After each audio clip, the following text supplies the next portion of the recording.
Live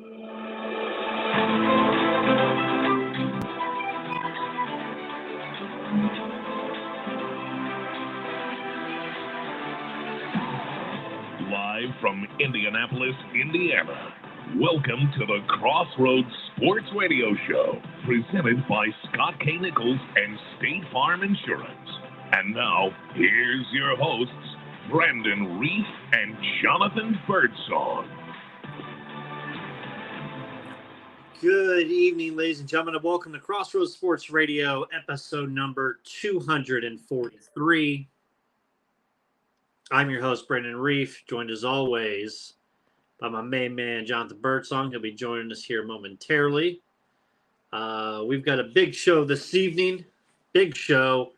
We've got NFL conference finals, AFC championship, NFC championship talk.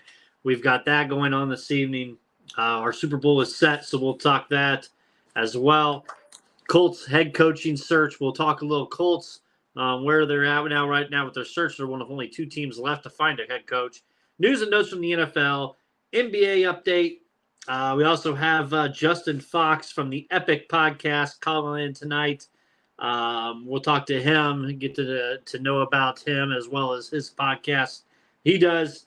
We'll hit up some college basketball and then a couple quick hitters. We'll ask our guy, Jonathan Birdsong. JB, how are you? Man, stuck in traffic, to be honest with you, man, but making my way home, man, so that we don't have no background noise, man. But it's good to be back. Brady, I've listened to the rundown. You're right. We got a great show tonight where we're talking NFL. I don't know who the coach is going to be. I don't think they know.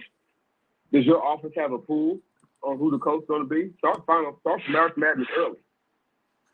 Because we don't know. We got 7 candidates right now, and they don't know who the coach is going to be. So if it's Bill Callahan's son, I guess it's a name you can trust. But we're not selling cars or anything. Yeah, but the Callahan name is synonymous with football. But again, man, Brad, they don't know who the coach the tongue twister is going to be, man. But like you said, man, we have a special guest tonight with us. He's going to jump on us. He's going to jump on a couple of topics with us. Justin Fox from the E.P.I.C podcast. The takeover is upon us, man. They got a similar, Brad, they kind of got a similar show to ours. It's a little different. Their show's a little more video-in, where ours is definitely, heavy on the audio tip. But we have some shared opinions. There's some things we kind of probably wouldn't, I don't know, just totally fall out about, but we disagree on. Right. But, yeah, man, Justin Fox is going to be with all a little later tonight. And, but right now you got Brandon Reef and Jonathan Birdsong, the Crossroads Sports. So, Brandon, where are you going to start at? Let's start with the NFC championship game. Eagles dominated the 49ers. 49ers about had to put their 5th string quarterback in. Purdue out, UCL tear. He will be having Tommy John surgery.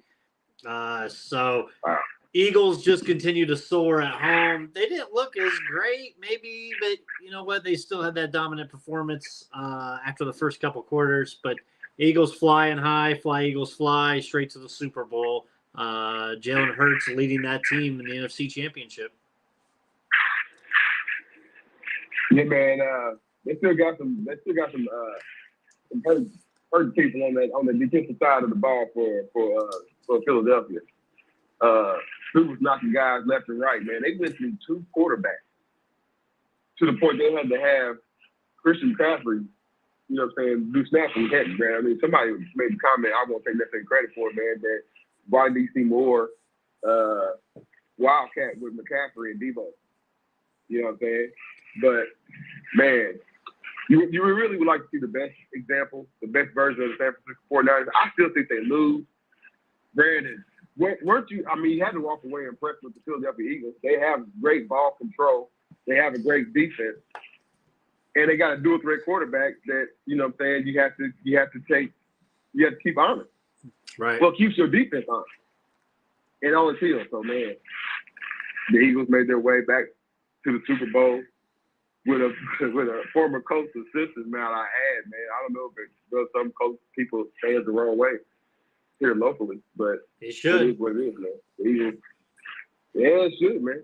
When Irsay was spending all that money, why didn't he write a bigger check for? That's what Jerry Jones does. He wrote a bigger check for Dan Quinn. I don't want to lose my mind on Jim Irsay. We'll do that here later on. But that part of the Super Bowl is set, Brandon. What was your thoughts on the Eagles offense? Per average, kind of what I've expected them to be at this time of the year. I think that they're looking great. They've got it all phases. They've got the offensive line, they've got the defense, they've got the quarterback, they've got the run game. Those are the things that are going to matter most. A little bit distracting. Say what? This little Fields problem. Josh Fields and got arrested. It's gonna be a bit of a distraction, man. That's 2 weeks. He's all right. There's been worse. Indicted? Oh wow. Yeah. By the way, your audio is muffled. All right, man. Hold on. I'm gonna try to fix it. Yeah, it's you sound like you're 1,000 miles away from your microphone and not the greatest. Just giving you a heads up. No, I think the Eagles have been dealing with distractions all year. I feel like with everything going on between Hurts being injured and then once he got injured, and then what they were going to do with the defense when they brought in Ndamukong Suh, that wasn't going to work out. That worked out just fine. Right.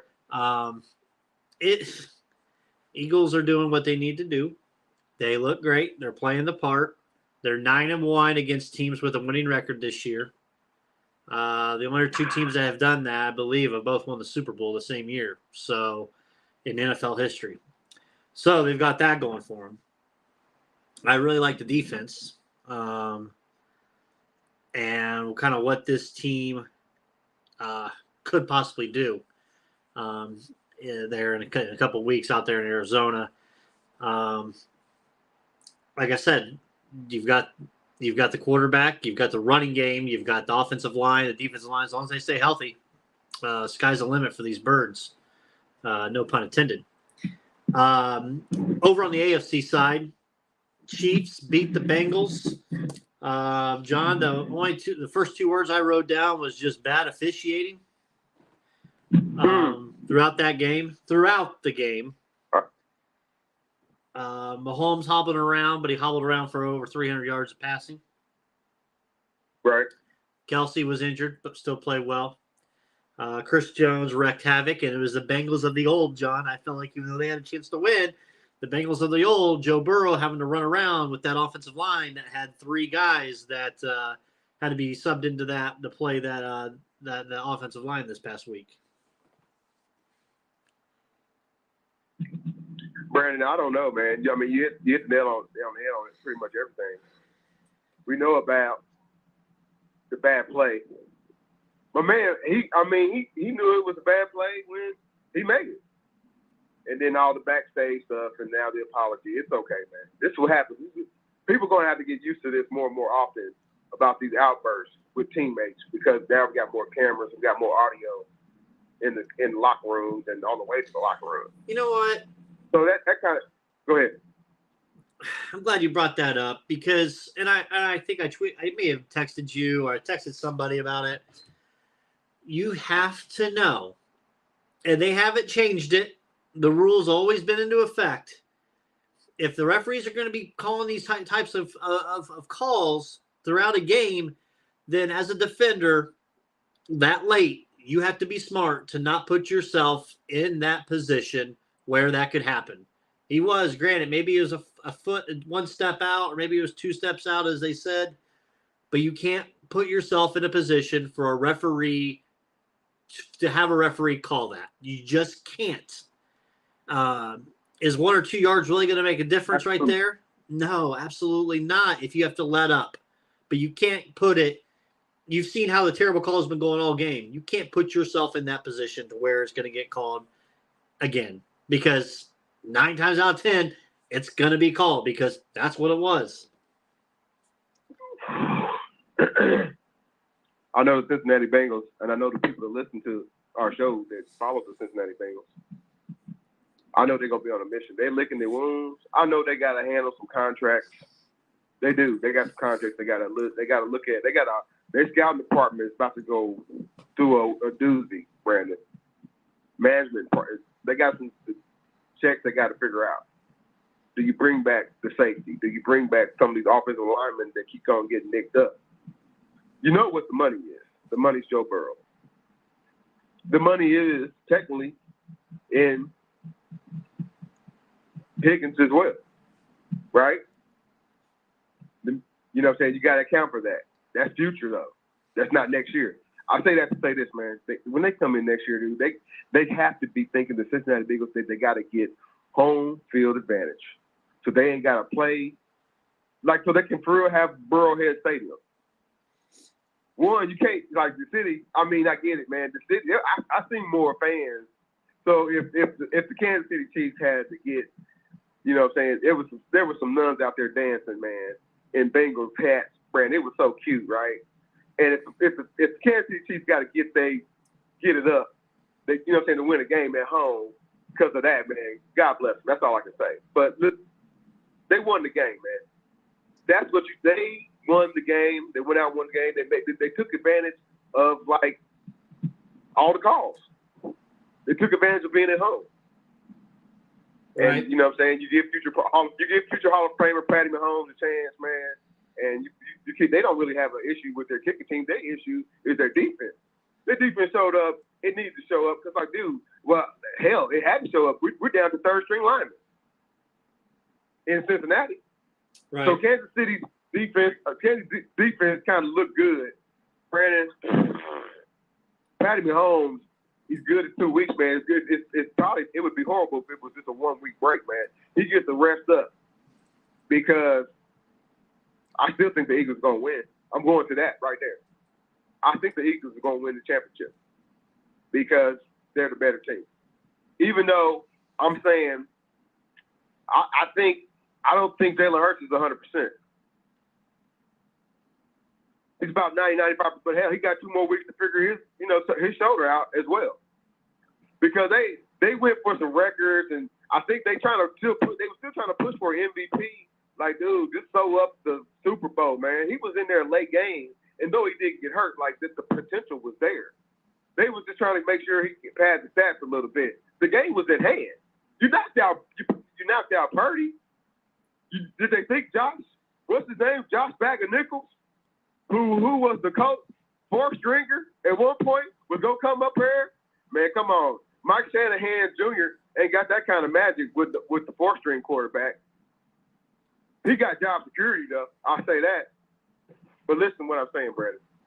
The Eagles gonna win the Super Bowl. Okay. Yeah, I don't fault it. I already put as soon as the AFC Championship was over, I went ahead and put money on the Eagles at +2, and now they're 2-point favorites. So, but I'm picking the Eagles for a whole different reason than what you are. I'm gonna break it down a little bit more. Eagles have granted, while they can spread it out and pass that ball, they also have something Kansas City doesn't have, and we've seen it, and it's been exposed. There's no run game for Kansas City. And you could say, yeah, well, Pacheco's got this and these little short dump-off passes. Okay, but the Eagles have the number, top 3 defense in the league? That defensive line is top 5. They're going to get to Patty Mahomes in that backfield. They're going to sack him. If they're not going to sack him, they're going to get him out in the open. You saw, and Tony Romo, Jim Nantz said the stat. They are the worst team, and this is surprising. They're in the lower 4th of the league on 3rd down and 1 conversions. I mean, they're 20-something% on third and shorts. It's because they don't have a run game. Eagles have a run game. And when you have a run game, you control the ball. And you keep that defense on the field. Correct. And you tire that defense. And you keep Patty Mahomes on the sideline with that bum, whatever it's going to be, getting stiffed up. Granted, you got 2 weeks to work on it. But I just like the full team that Philly has this year. You've seen cracks in the armor with the Chiefs. I don't like the fact they don't have a running game. Their defense does not impress me. They were letting Joey Burrow in that squad just go up and down the field. The Eagles' defense is complete. So for that reason there, I'm taking the Eagles. I'm taking the Eagles as well. Now watch, we'll both be wrong, and the Chiefs will win the Super Bowl. But they got a Kelsey, though. It's going to be close, though. They both got a Kelsey. But we know they got the good Kelsey. They do. They also have Andy Reid looking for a revenge game. And that's one thing that bothers me is Andy Reid 2 weeks to prepare for an old team. And Brandon, he had to play. Patrick Mahomes had to play out of his mind, though. I don't think no, he don't need to play out of his mind. No, you still got you still got players on that squad. Andy Reid's he's in a gadget and he's gonna gadget for this game. 2 weeks to prepare. They're gonna put some new stuff in, some new wrinkles in. The only thing that would bother me about Philadelphia on their side, John, is how cocky and smug is Nick Sirianni going to bring his team in there to Arizona?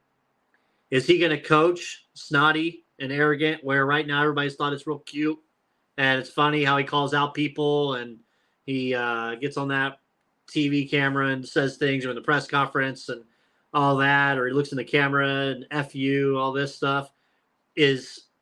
Is that smugness coming into the game? Because if it is, Andy Reid, that's the only thing that bothers me. Andy Reid's going to gadget, and instead of being smug, thinking you're the God's greatest, and nobody's going to beat us, and we're the great team, we're a great defense, great offense, and we're just going to come in and play our game we've always played. Well, in the Super Bowl, you haven't been there personally. You haven't, so you have to be prepared for gadgets and gadgets and be able to.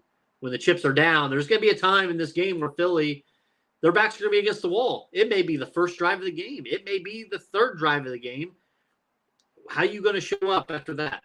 So that's the only part that would bother me. All right. The Super Bowl is set. The Andy Reid Bowl, baby. Indianapolis Colts, Jonathan Taylor had his surgery for his ankle surgery. Word is he will be back for training camp. No issues there with that.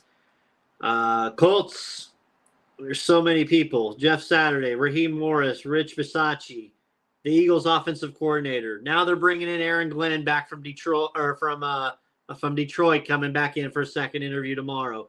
Then they're bringing in the Bengals offensive coordinator. He's going to end up interviewing a second round, announced today.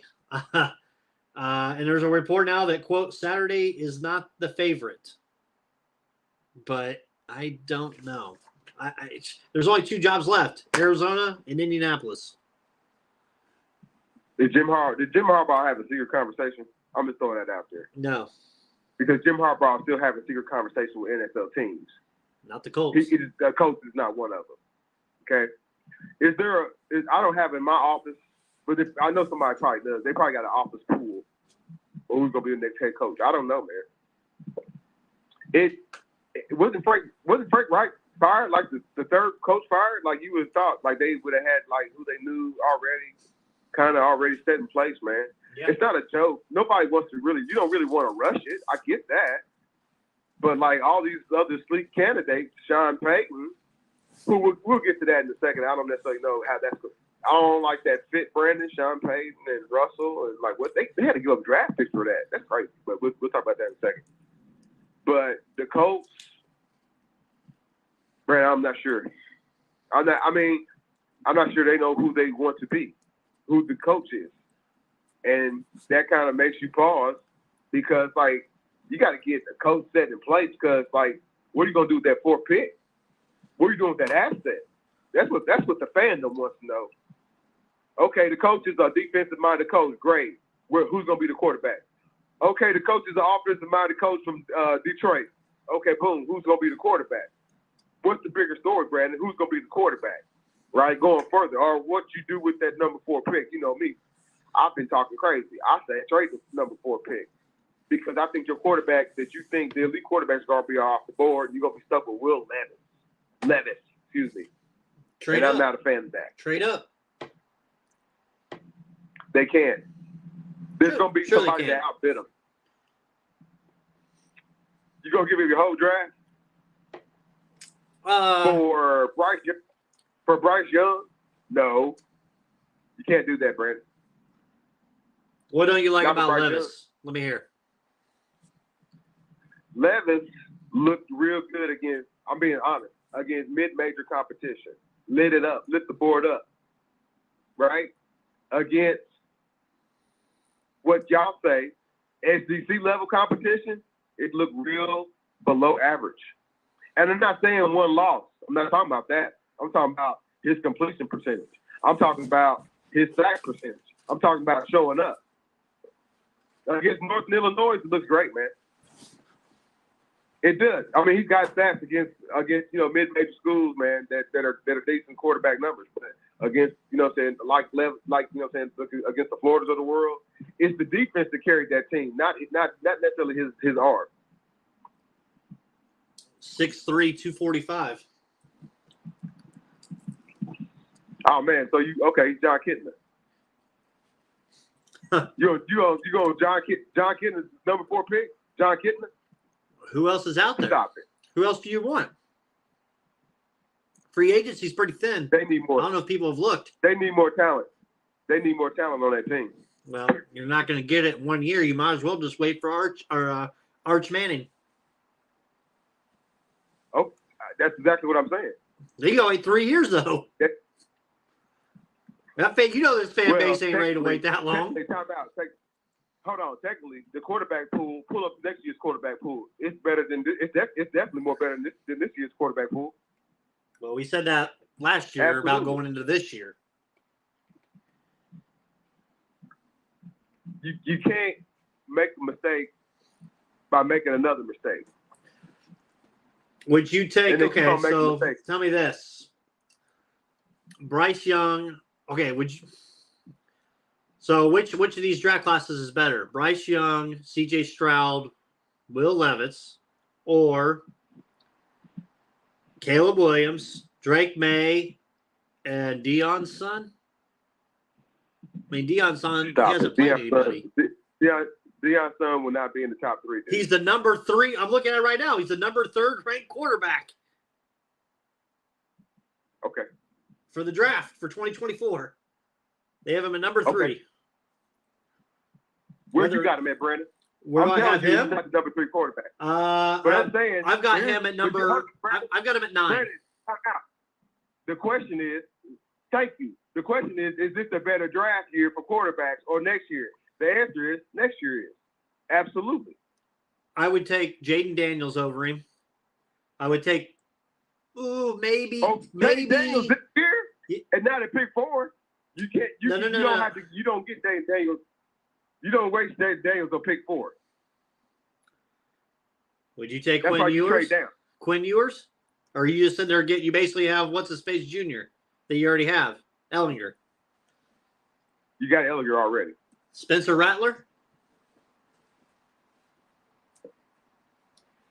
Or you do this, John. I mean, the Colts have already fired the Colts. You haven't said the magic word. What's wrong with Hayden Hooker? He's coming off an ACL, but not at 4.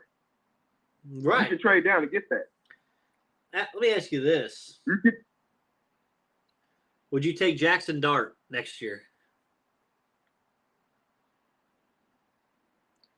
From Ole Miss.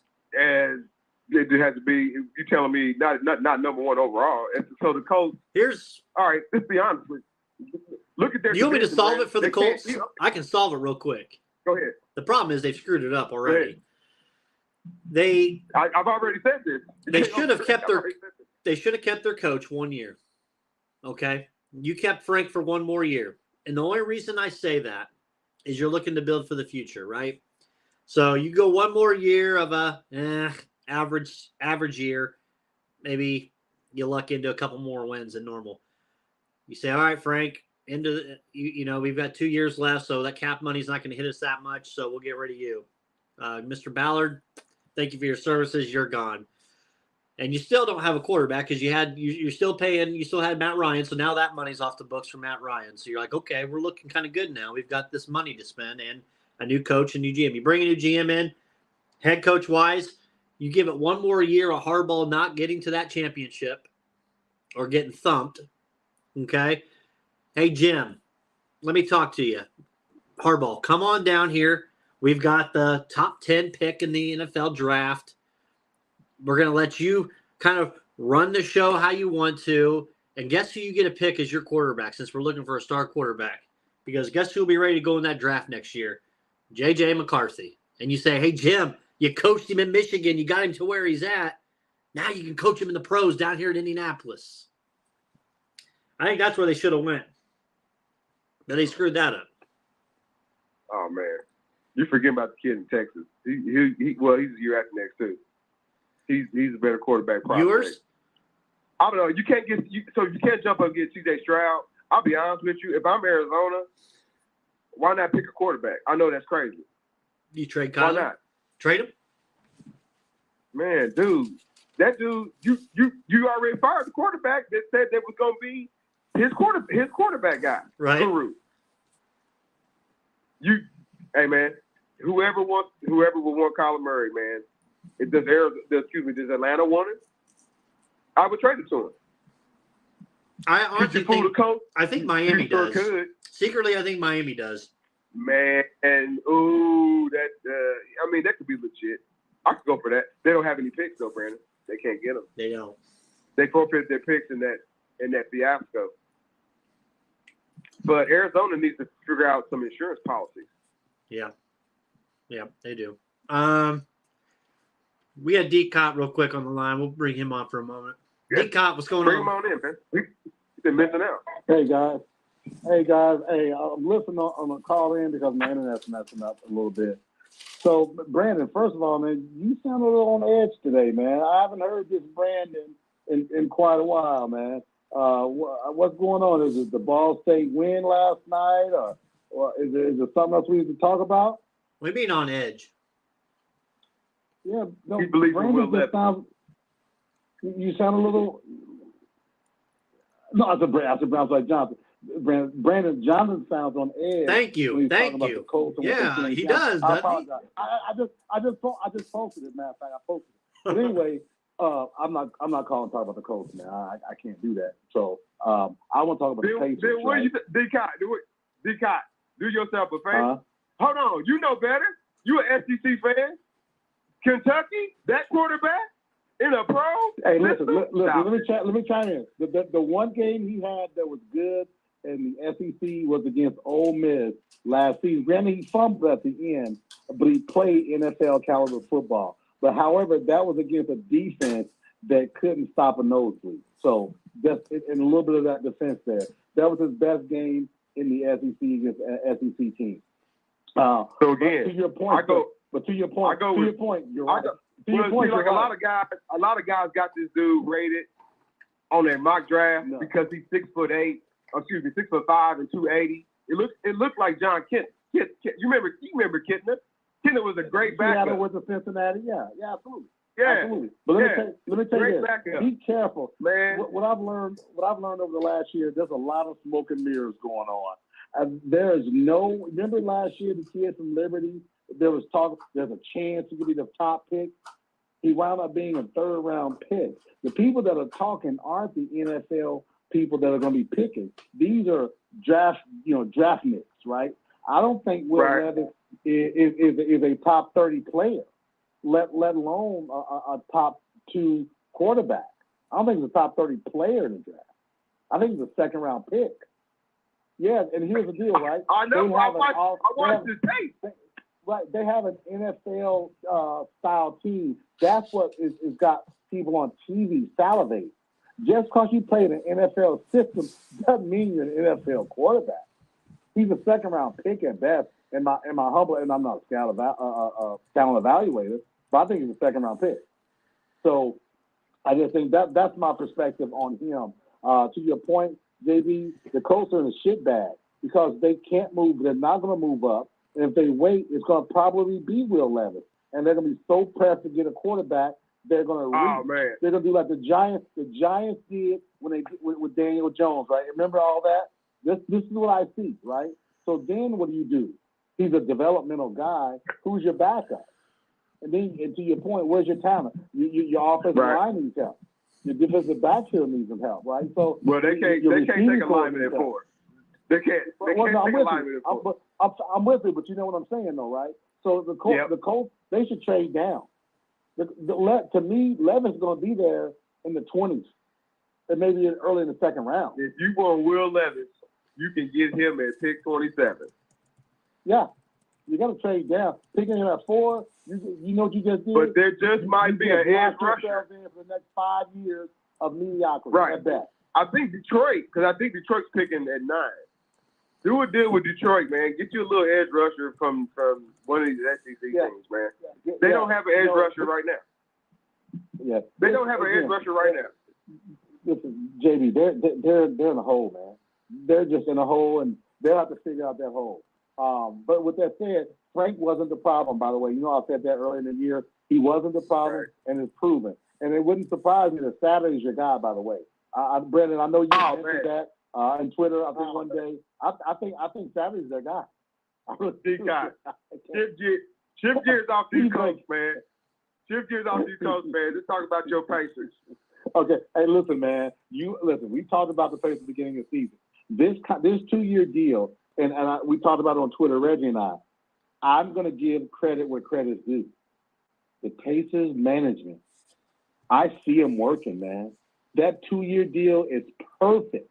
Because I told y'all his starting number was going to be DeAndre Ayton's number anyway, about $30 million anyway, right? So that's there. But check out, here's my question. Yep. And I put it on Twitter, but he didn't respond. He probably won't. If you all remember, the Pacers are $17 million under the cap threshold. And those players split that money up after the 41st game. Well, they gave him an additional $17 million this year, which means they're not under the threshold. I want to know if the players still get that money. Because here's why. Because if I'm banking on $1 million bucks, if I'm on the roster at game 42 and I don't get it, I got a little bit of a problem with that. Oh, I don't know, because I was waiting that Miles Turner deserved his contract deserved that money. No, that's what I'm saying. I don't know how that works, right? Because I know it was an additional 17, and that's about the number that they were under the threshold. But the point is, it's kind of a love-hate. I love to see the Pacers play well, but I'm okay with them losing because, as I told y'all, we got 3 number ones coming, and that pick needs to be a top 10 pick, right? It needs to be a top 10 pick because we got obviously Boston and Cleveland. And here's the great part about it: you can parlay 2 of those picks into a professional top 6 player in your rotation, along with maybe you Duarte as a hook, right? So something to think about in the summer what the Pacers are looking to do. They can't have 3 more rookies on that team. They can't. You're not going to have 3 more rookies on that. It's not going to happen. So you got to just be realistic to me and parlay that into a player. And then lastly with that, and I know you all probably with the homerism, hey, does anybody think Brandon Miller reminds him of Jonathan Bender other than me? No, I think he's Paul George.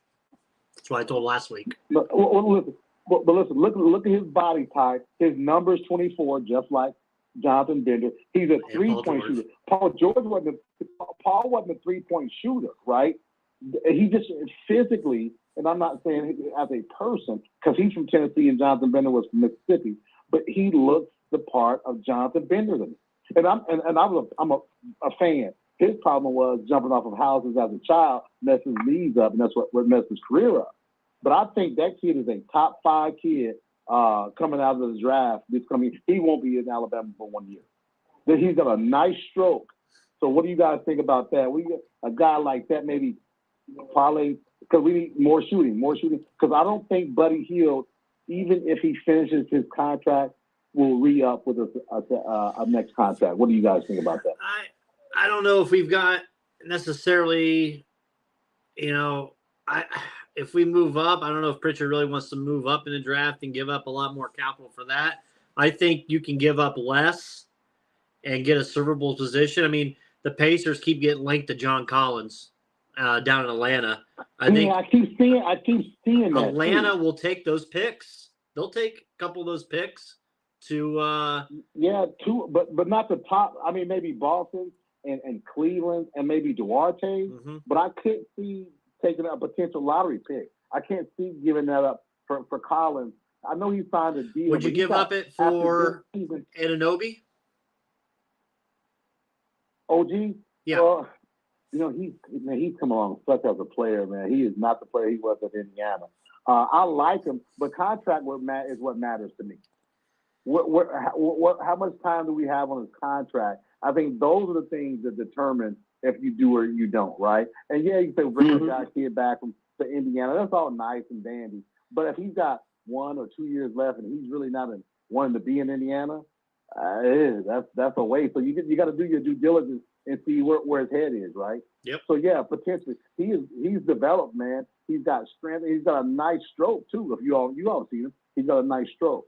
So, and that's what I was saying. The Pacers can't go in and say, okay, we're just going to keep these picks and we're going to let it ride. No, you got to parlay that into a real. You want to parlay the pick? Yeah, maybe not our pick, but the Boston pick, the Cleveland pick, and maybe Duarte or some combination of that. You can't go in there getting 3 rookies. Well, I don't know, man. Y'all too cold on Duarte, man. I get it, man. He's just in a slump, dude. No. I'm not even saying that. Where does he fit? Okay. It's a log jam, brother. Within the team frame. Yeah. That's what I'm saying. Here's the other thing. Think about all those picks Boston had years ago when they got the kids from New Albany. They had all those picks in the 20s. None of those guys panned out. So you're talking about two more picks that are going to be in the 20s that it's a decent chance maybe one may pan out, but not both. So then you do those two, and Duarte with your log jam, it's called addition by subtraction, in my opinion. Well, isn't it? Wouldn't Buddy Hield be the first one out before Duarte, wouldn't he? Well, you got to think shooting though. If Buddy Hield's off of that team, you're talking shooting, man. Right, that's I know. Big hole. That's a big hole from a guy who's got 2 years left, who's proven that he can make it happen on a big stage. Duarte is up and coming, and I got you. He's not the shooter that Buddy is. I don't think he will be. That's just my perspective on that. I'll see closer on Friday because supposedly Tyrese is back tomorrow against the Lakers, and of course Reggie and I'll be at the game on Friday night. We'll be at the game Friday night, and I'll be up close to see. But I think that to your point, Brandon, I really think that you're talking those two picks and Duarte, some combination of that. And I hadn't thought about OG, but OG may be even a better fit than maybe another guy who fits that mold. You know? Yeah. But it'll be interesting to see what happens, man. Turner looks happy. If Tyrese is back, I still say I want them being in that lottery, and I want them to have a top 10 pick, and we'll see what comes of that. Yeah. So that's my thoughts on that. Now, the only reason I was saying about an OG is because the report that came out a couple hours ago is that the Pacers, Pelicans, and the Raptors are basically the top 3 suitors for OG and Anunoby in a trade. So, but let me ask you this: what does Toronto want back? Sorry, Pacers, Pelicans, and Knicks. They want a draft pick, probably a first-round pick late, and Indiana is going to have, the Celtics pick, and who else is back there that we have? We have somebody else, Cleveland's. So I would give up a 24th, 25th pick for it. Bye, Goga. Yeah. Well, yeah. If we could do anything, with Goga, trading for a can of paint, something we can make that happen. I'm looking at hey fellas, I'm looking at OG's contract. He's under contract through 24-25. Let's do it. So this is 22-23. So after this season, he'll have 2 more years left, and then in 25 he'll be an unrestricted free agent. Let's get him. So you have him for 2 years and see what happens. 2 strong years, right? And he'll be 26 and 27 for those 2 years. So to your point, Brandon, yeah, it fits. And listen to this number: 18-6 in 23-24 and 19-9 in 24-25. Very manageable contract on top of that. Yep, I agree. So yeah, It fits, man. It fits. That's why I like talking to you guys, man. We put some work in. But I'll be chatting with you guys on the Twitter deal about the Pacers. So I'm really excited about over these next few weeks and what's going to come about. And I'll tag you guys and everything like that. Okay. I'll continue to listen to the show. I know you guys got other stuff you want to do, and maybe the next time I call, we'll talk more college football because I do want to talk about some stuff that way too. Sounds good. Thanks, D-Cot. Hey, you guys be safe, man. Take care. Appreciate it. All right, John. Is our guy D-Cot. Hey, while D-Cot was kind of going through and we were talking about your slander of Will Levis, I'm going to give you some statistics and I want you to name the quarterback, okay?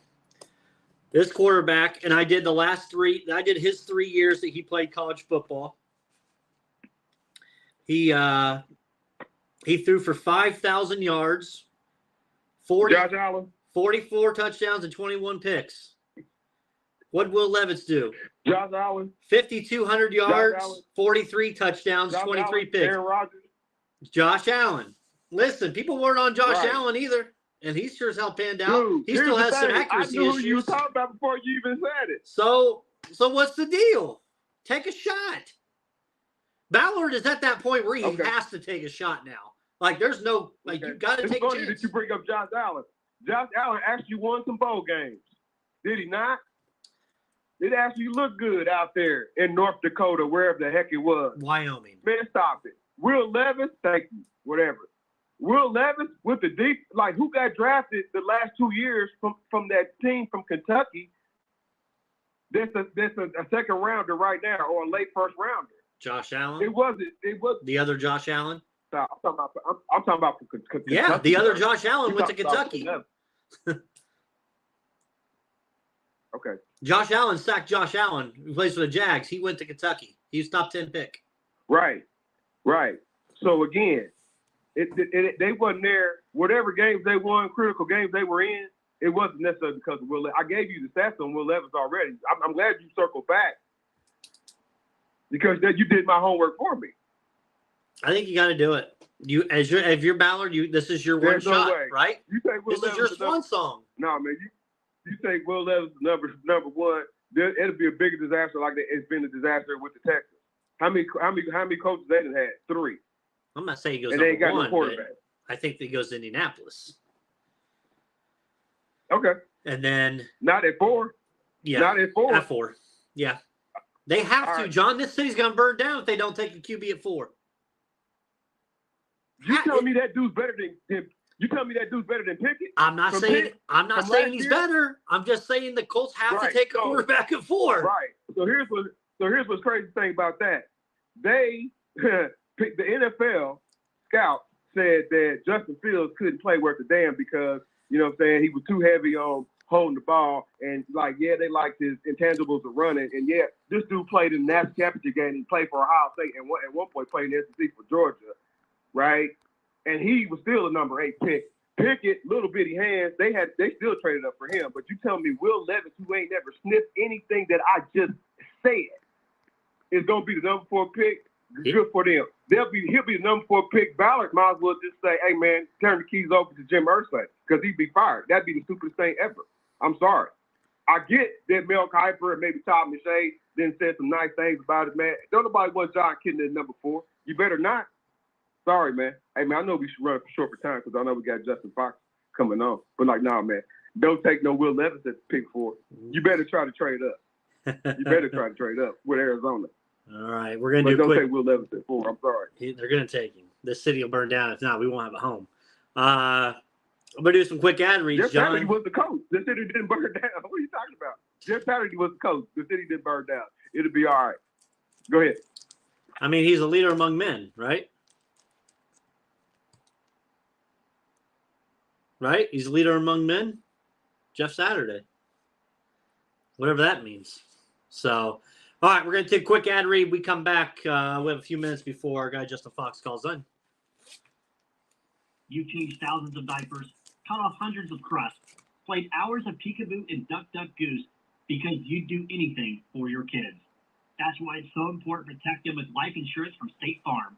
State Farm insurance agent Scott K. Nichols will help make it easy and affordable to help protect your family no matter what the future holds.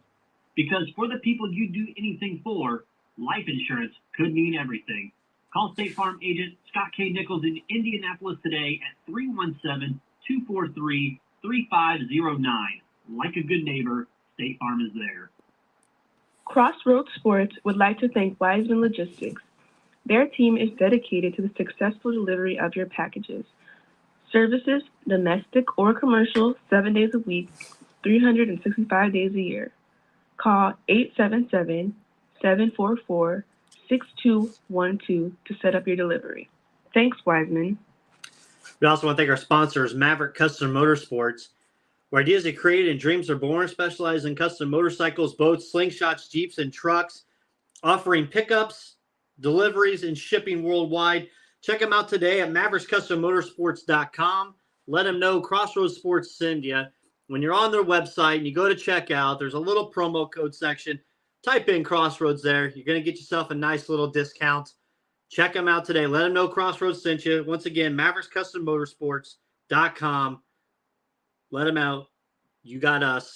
You can ship them anywhere in the world. They'll take care of you. Check them out, maverickscustommotorsports.com.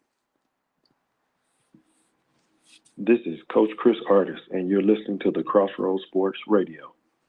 All right, and we are back. John, Oh boy. I will not stand for that Will Levis talk and that slander, because the Colts have to take somebody at 4. But that'll be for another story, another day. Shout out to our guy Chris Artis, Coach Chris Artis, there for the re-entry. Dude, Incarnate Word's on fire. Hey, Brandon, Incarnate Word is on. Incarnate Word men's basketball is on a 3-game win streak. I think they got a basketball game tonight on the road. But they are a program. Shout out to Chris Artis, Coach Chris Artis for that drop. Yeah, absolutely.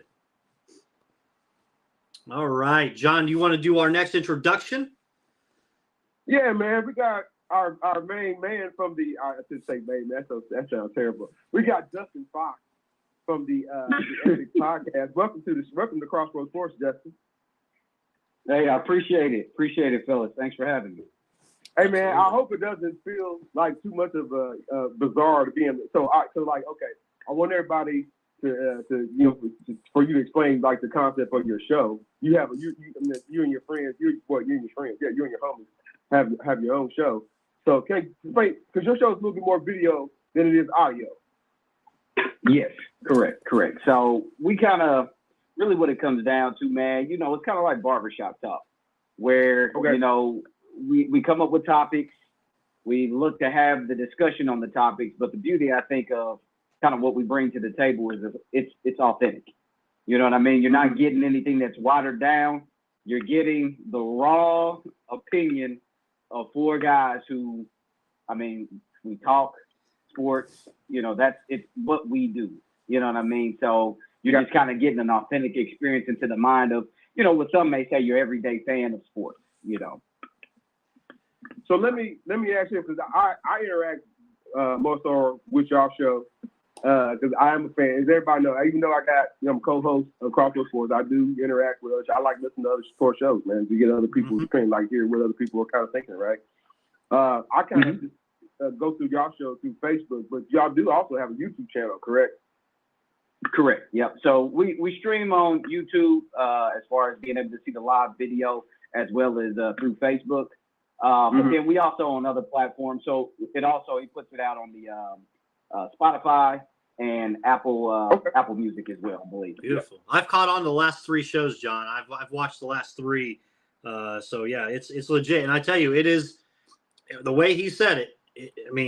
That's the blueprint that our show basically started back in 2017. It was, that type, the barbershop type talk. And like you said, it's not a watered, mundane thing you're going to see on ESPN or FS1 or any of those.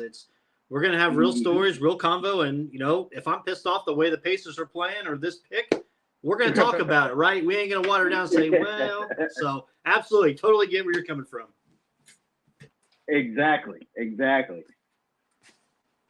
So, without further, we only got Justin, so I want to tell everybody we only got Justin for a short time because guess what? They got a show tonight. Am I right? Am I wrong? They got a show tonight. Yep. So, we'll be airing tonight at 8:00. Sweet. Okay. Sweet. So, and I think that's what time we'll be going off. So everybody, don't necessarily tune off. It's still going on. But I'm encouraging everybody to check out Justin Fox and everybody from the Epic podcast. Because again, we're going to be doing more interaction. Doing more shows, man. Because again, man, everybody they get tired of hearing me talk. I know that. I know this for a fact. You know what I mean? So, but it's good to have you on, man. Like I said, we only got it for a short time. So we're just gonna, go through, basically just adapt you to our show. We're gonna go through 3 topics. You know what I'm saying? Get your opinion, get everybody's opinion on it, and everybody go listen to Justin and the Epic podcast at 8:00. Is that cool? Can we do that? That's cool. Yep, that sounds good to me. So Justin, let me ask you this, man. Y'all, the Epic podcast covers local sports, man. What was kind of your eyes and ears? What your thoughts around? I know you got some strong opinions about Miles Turner, but what was your thoughts and opinions about Miles signing with the Pacers? Oh man, the short version of it is this. I think that Miles has always kind of considered himself to be more valuable and better than what he is. I would have preferred to see them move on from him because I do think he brings value to a team as a piece. Mm-hmm. And the reality is the Pacers have actually come out pretty well on the last 2 big trades they've made. When you talk about Vic and when you talk about Paul George, I mean, they came out pretty good in both of those trades, in my opinion. So I would have liked to see them move him. You know what I mean? Mm-hmm. He just doesn't bring the value that I see for what it is that he wants. I'll say it that way. He's having a career year this year, but I mean, if you look at it, even for his career, as a big, he's shooting less than 50% from the field. He's an average at best rebounder. The only thing that you can really consider him to be elite at is a shot blocker. He's a good help side shot blocker, but that's about it. I think, because we can already kind of talk about this, but I also think that they like his flexibility at playing center. Yep. And I put that in quotes. And I put that in quotes because I don't know sometimes he's playing or not. But they like his flexibility to play center and power forward. Do y'all? Because Dennis Smith said he was a starting power forward, and I'm like, okay, but I thought that was Miles' spot. But do you think that the Pacers, and you both can answer this, I also think that maybe they didn't like what they've seen so far from Isaiah Jackson. So they're like, let's see what we can do to possibly keep Miles because this ain't panning out. Because I have not been impressed with how he's done. You talking about the maturation? Yes. The maturation. But you know what, guys? What we got to remember is, like, everybody's not going to be Penny Hardaway. I mean, well, who jumped out the league? Their freshman year. You know what I'm saying? Think about that. Who was like the best guy? Like everybody's not going to be Carmelo Anthony. But John, he's sitting behind Goga, and that's at least be in front of him. But he's behind Goga for minutes. Man, I don't know. I think there should have been a little bit more seasoning. You know what I'm saying? In the lower ranks. I mean, if college basketball is a lower rank, I mean, it's starting to kind of look like NBA a little bit, like how they play. It's a lot of isolation. I'm like, oh my God, unless you Purdue and Villanova, they still pass the ball 3 times before somebody shoots. You know what I'm saying? I don't mean that disrespectfully. I mean, I like that brand of basketball too. Like, you know what I'm saying? Let's learn how to play fundamental before we go 1-on-7. It gets your own, you know what I'm saying? But like, nah, man, I think, I don't know, man. I don't know. I was just going to say, I just think in that situation, honestly, and you guys correct me if I'm wrong, I think the main issue is you don't see the growth that you wanted to see out of Isaiah Jackson. Maybe you're not comfortable getting rid of Miles because of that. But they're young. I don't think the Pacers are going, they're not going to do anything crazy this year, which is why I think you move on from me. And Isaiah Jackson leaves you wanting more because he's just so inconsistent. I mean, he's had some games, don't get me wrong, but he's so inconsistent. Right. I understand why you want to keep Miles, but at the same time, I'm like, that's also why I think you give Isaiah Jackson more minutes, why you go ahead and make the move now, because this isn't a win or bust type of year. We don't have that type of team. Mm-hmm. We have young talent that, that it's great if we can develop them, So why not make the move now versus keeping Miles and then in 2 years you're revisiting this again? Right. But and also his contract is it's sexy enough to where somebody's not gonna break the bank to get him in a trade if we decide to sign a year or so that it's time to move him. So. Facts. Okay. Yeah, facts. He's not. He would be easy to move. I can see that. Okay. Me and Brandon kind of talked about who we had going. I mean, obviously winning the Super Bowl. What we haven't kind of talked about on the show is who we have for MVP. I think maybe for my votes, if I have one, I would kind of still lean toward Jalen Hurts. I know he missed some games, right? But he's kind of the reason why they are here. You know, I get Patrick Mahomes got all the, you know what I'm saying? He's got all the stats, though. So if you twist my arm, that's probably going to be the MVP is Patrick Mahomes. But your pick is Jalen Hurts, huh? Is that what we're getting? Man, he's not going to get it. He's after last week's game. I feel like you're floating your pick, man. Come on. No. Oh, dude. Hey, man. You about to get in trouble. You talking about floating picks after the season of college football you had. Stop it. No, man. I was just saying. I mean, I was the pick'em champion this year. Sorry. He is the pick'em champion this year.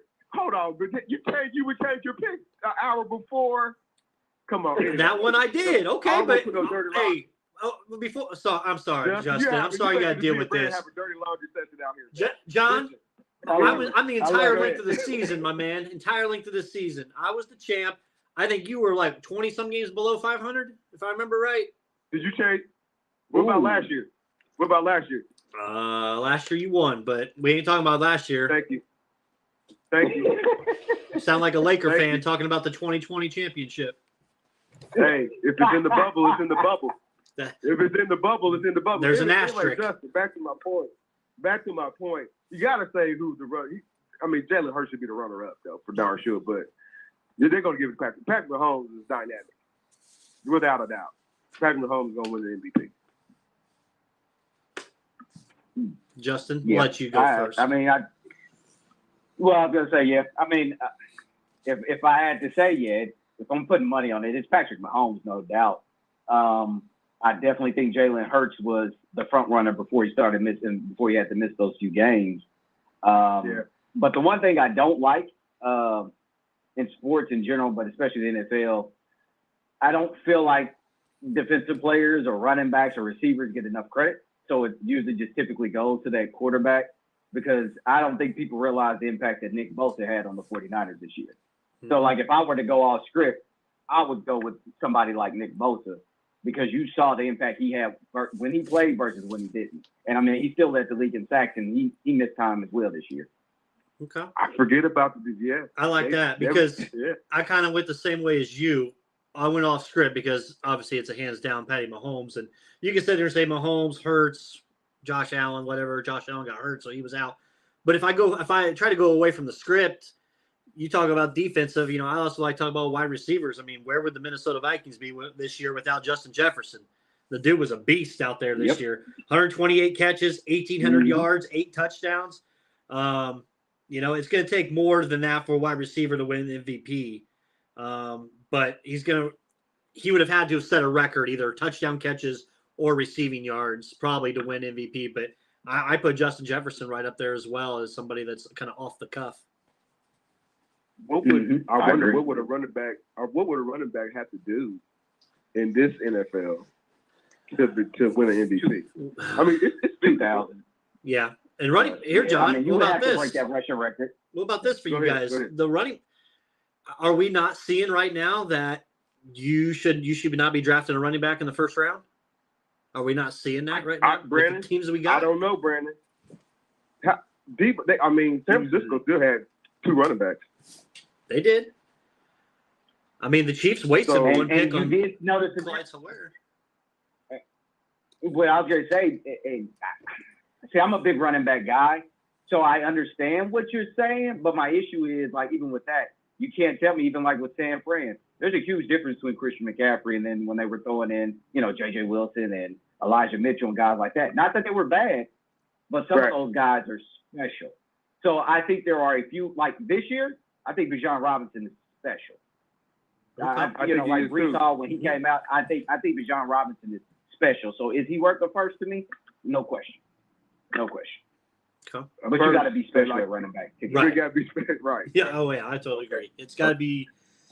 Yeah, it's got to be very special because we're seeing it. I'm just like, man, you could probably running backs are a dime a dozen right now. I mean, you got Pachenko in there that can sit there and he could run the ball and run these gadget plays. But as I told Jonathan in our picks earlier, the reason why I like the Eagles is because they're a complete team, but they also have a running game, and Kansas City doesn't have a running game. You can say Pachenko, but truly they do. They got a special quarterback, though. They do, but I would say a team. But go ahead. No. I was just going to say I'm in agreement with you because this conversation came up earlier as well, and I said I like Philly purely on the basis of I don't care what the game plan looks like. They're going to stay committed to the run, and they do it better than anybody else.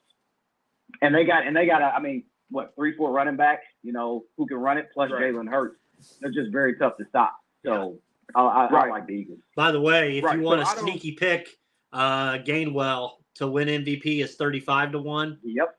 I really like that one. And then I think Miles Sanders was 20-1, I believe, maybe 20 or 18. I saw. Okay. I like that.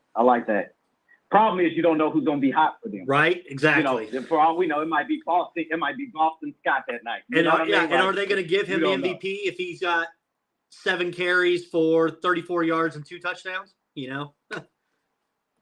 Yep. All right, man. Like I said, man, we got Justin Fox from the Epic Podcast. Every play is crucial. So you're supposed to say that. I can't say it for you. We're supposed to say it. You're going to get in trouble when you go back on your show. I'm going to tell him. No, you got to say it right. You got to say, hey, we with the Epic Podcast. Every play is crucial. That's how you got to give it to him. Love it. There you go. We're going to have to get we're going to clip a sounder from him now to put into the show. Justin, can you get us that, man? Like overnight. Okay, but before, because like I said, man, we only had Justin for a short time. We're going to have some other members of the Epic Podcast come on the show later on this February. Like I said a couple weeks ago, February is going to be a real busy month for Crossroads Sports. And at some point, Brandon Reef and Jonathan Birdsong are going to return the favor, and they're going to see our pretty faces over on the Epic Podcast. You know what I'm saying? To take over. You are. It's not done. It's just begun tonight. But this has been just a little bit taste of it. But before we let you go, man, because I know you got to get prepped and get ready and all those things, man. Again, thanks for coming on. I just wanted to talk to you. I wanted to ask you a little bit about Austin Rivers made not necessarily a lot of waves, but you know what I'm saying with what I would consider basketball traditionalists and hardcores. Like, it kind of hit me. I couldn't believe it was Austin Rivers. I couldn't believe it was coming out of Austin Rivers' mouth, man. You know what I'm saying? Because he you know what I'm saying, him of, you know what I'm saying? He seemed like he came in with a mixtape. He did. He came in with a mixtape into the league, right? I mean, I know he went to college or whatever, but still, he came with a lot of fanfare and didn't necessarily live up to the fanfare. But he kind of made some comments about how guys and the culture of, you know, amateur, quote amateur basketball and collegiate basketball, and even like how guys come into the pros is like kind of like off, and like guys are like highlight guys, and not necessarily being good pro or not necessarily learning the game of basketball. Like the elite guys are like highlight guys now, and not necessarily learning how to play. And I think he was. I don't want to speak for him because I don't know how they pitched it up to him. I think he's just kind of speaking in general. Because he did say, hey, I don't want to say his name personally, but like I just use this team as an example. For a team like the Houston Rockets to have those two guards in the backcourt and them to be athletic as they are, because they are like, and fast, right? Mm-hmm. That team is terrible because and Eric Gordon is like every night, like, when they going to trade me? When am I going to one of the LA teams? You know what I'm saying? Mm-hmm. But I think this is what the core is, what Austin Rivers is talking about. Like, what are some of your thoughts? I mean, I know Brandon. I don't know if Brandon actually saw it, the little video that he did. He was just kind of answering somebody's question. But what was your thoughts about what Austin Rivers was saying? Honestly, I thought he was right on point, right on spot with what he said. It's actually unfortunate because for anybody who watches basketball, whether it's high school, middle school, whatever it may be, through the pros, you see it. You see where now, instead of kids making the right basketball plays, they're looking to make the flash play. I just seen a video the other day. I can't think of the kid's name, but like they showing all these highlights of this kid. So I'm like, man, who is this kid and whatnot? Long and short, it gets to the end. His team was getting whooped, and I'm like, y'all made a tape for a kid. I mean, he had 30, but his team lost by 20. What are we doing? Like, what are we teaching these kids? And it's trickled to the NBA, like you said. So, I mean, you start looking at, teams like the Rockets there's other teams in the NBA where it's like now it's about the flash, man. People have gotten away from, I think, the purity of the game. What made the game beautiful, in my opinion, when you watch the Warriors or the old Spurs teams, teams that, play good basketball, man, you just don't see it as much, which is unfortunate. And it's a plague in the league. I guess I'll say it like that. That's why I've never been a fan of guys like James Harden. Like I've never been a fan of that type of basketball, man. Yeah. To be honest with you. Oh, man. Yeah. I'm a little critical of James too. Like I said, there's some things we'll agree on. Yeah, you call him Fat Harden. He's Slim Harden. Well, Slim Fast Harden. Yeah, that's what he needs. But no, hey man, Justin Fox from the E.P.I.C podcast, man. This is only the first time. This will not be the last time that we talk. But it has been a great pleasure to have you on our show. Man, I appreciate you guys. I really do appreciate the opportunity, and I love what you guys are doing. So keep it up. Keep it up. And make sure you guys tune in to these guys anytime, always. Sounds good. Thank you, Justin. Have a good show tonight. All right. Appreciate it, guys. Take care. All right. It's Justin Fox from the E.P.I.C podcast. And go ahead, John. Let's go ahead and practice it one more time, how to say it. We're talking about every play is crucial. Every play is crucial. There we go. Perfect. Love it. By the way, I don't know if since we're going to go quick, you know what? I'm not done with. Let's go back to NFL. I love the fact that that's cool. I was going to go college basketball just because it's topic right now, and the Boilermakers are up 13 on Penn State. But Mason Gillis has hit 7 threes so far for Purdue. Are you serious? He's got 7 threes tonight. Brandon, that's what they need. Yes. Mason Gillis. He's got 21 points. To step up. 7 threes. They'll win. Brandon, I didn't say win that championship, but they'll get to the Elite Eight, Final Four. Right now, just the second half just started. Edey's got 10 points, 8 rebounds. So we'll talk about Fletcher Lawyer's horrible right now. 5 points, 2 of 7 shooting. Morton needs to step up. We'll talk Purdue, but I just had to get it out there that Mason Gillis has got 7 threes, and I think that's huge. Wow. As you're trying to build up this team, and we'll talk Purdue because they've had some big wins, as well as a big one that's coming up this Saturday. So we'll talk that. There's your little teaser for that. Back to NFL, John. There is a report out that the Packers are ready to prefer moving on from Aaron Rodgers. I'm ready. I'm ready too. I'm ready to move on too, man. Yeah. I'm exhausted every time. Brandon, I'm exhausted. I usually wake up in the morning, turn on the radio. I listen to what happened, overnight. And I wake up this morning and Aaron Rodgers is at some damn golf tournament. I bet you're a better golfer than him, Brandon. I guarantee you. No, he's pretty good. He's got a good swing. Come on now. Reggie could beat Aaron Rodgers. If Reggie the troll is listening, call in and tell me you can beat Aaron Rodgers. Anyway, I'm exhausted with Aaron Rodgers, Brandon. Okay. He said because he was like, didn't you say they're having a meeting without me? Yeah. Like, dude, you're the quarterback. What did you think, the general manager? This dude got some sacks on him. There's no way. Brandon, I don't think they're stuck with him because I think they want him. I think they might want him out there in the New York City. Start spreading with news. the Jets on with Hackett. Yeah, I think they'll deal with that. I think Or they even, would too. I don't think Tennessee wants those kind of problems. One and done. They'll flirt with it. But that dude's going. I think he's going to do that. Think he's going It ain't gonna be San Francisco. Excuse me. They need to separate. It's over. Okay. It's over. I guess we'll go Sean Payton in Denver. You're not a big fan, but I kind of like it. I thought he would go somewhere else, or just go back to wait till fire Mike McCarthy. But I don't even know if they're gonna do that now because they kind of overpaying Dan Quinn to stay there to if Mike McCarthy doesn't work.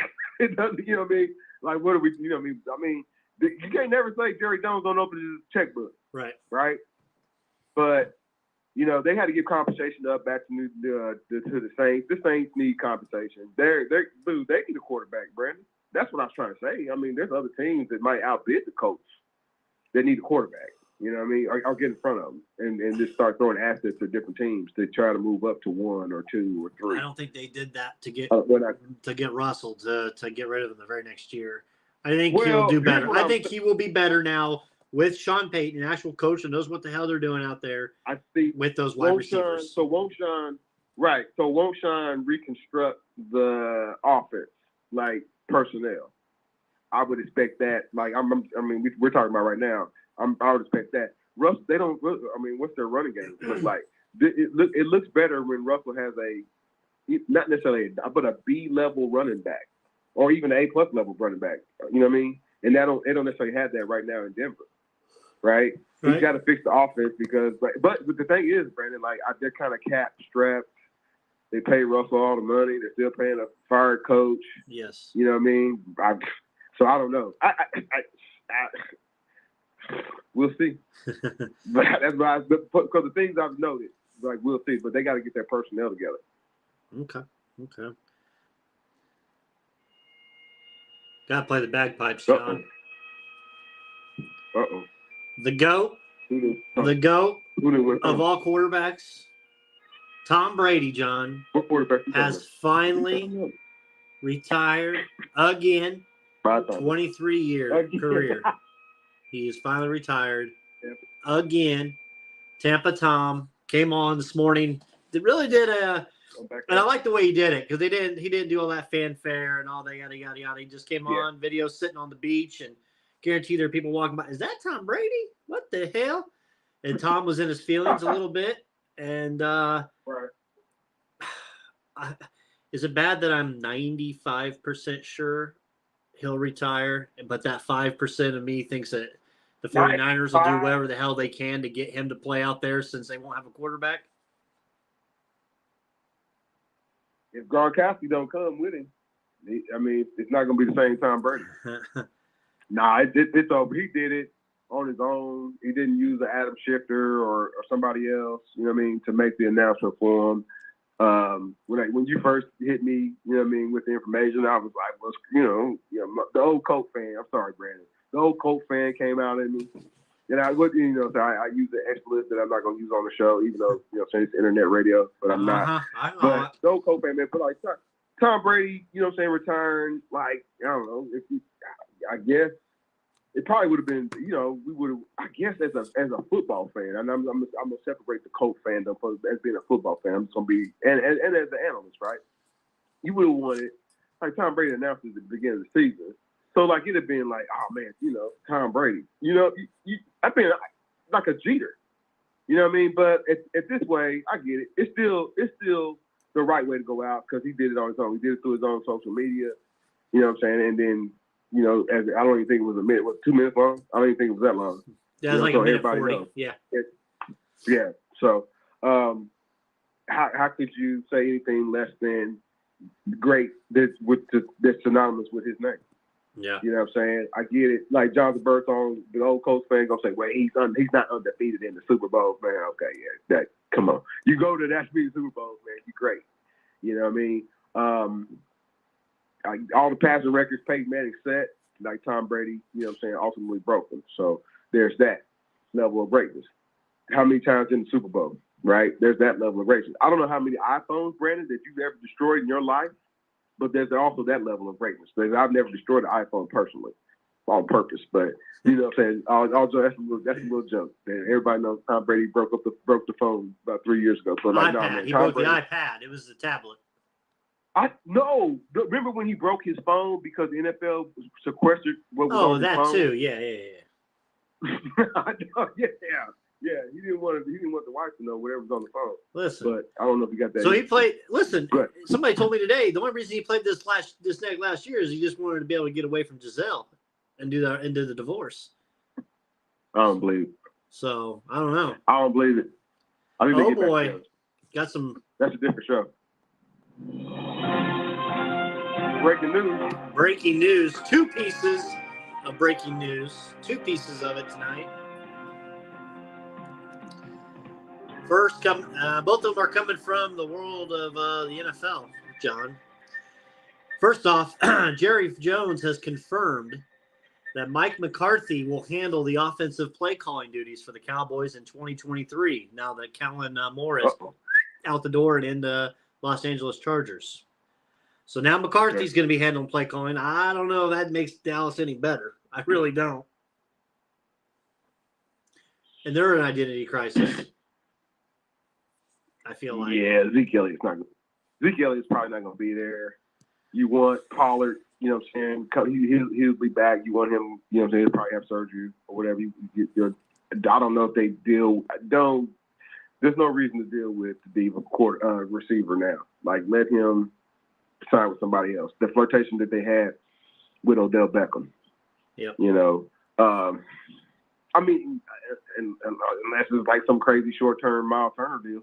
You know what I mean? We can't give Odell Beckham like going home money, like you know what I'm saying. So they got to. You said identity crisis. You're right, Brandon. They got to change something. Did that Prescott? I mean, I sent you the stats. It's not bad. Some of the stats. If you're talking about some of his contemporaries, you know, they got some of the similar stats. And, you know, I don't want to get in trouble because you know we had a caller last week. Nas, he wanted to argue with me. Dak Prescott, they're not going to trade Dak Prescott. I mean, there was even though it didn't look good when they played against Washington the last 2 weeks of the regular season. Yeah. So maybe I don't know if anything hurt, but I don't know. I don't know what kind of draft capital they're at. I don't, you know, but the Cowboys are thinking they ain't thinking draft capital. They thinking Super Bowl. How can we get back to the Super Bowl? But Brandon, they got to. I don't think some of those running backs. And potentially, you know what I mean, they might even, you know, some of the defense is probably still solid. But those running backs are definitely going to be looking different next year. Okay. And just an update on the Boilermakers real quick. Now they're up by 23. They're on a 21-4 run to start the second half. 21-4. Now they're looking like a true number 1 team. Mason Gillis has hit another Mason Gillis has hit another 3. He's 8 of 11 now. So this is what we call rolling. The other piece of NFL breaking news, John, per sources, this is from Dan Graziano. Per sources, Lions assistant head coach and running backs coach Deuce Staley, who we saw on Hard Knocks this year, and the reemerging of the Detroit Lions from this year. Deuce Staley is leaving to join Frank Reich's staff at Carolina.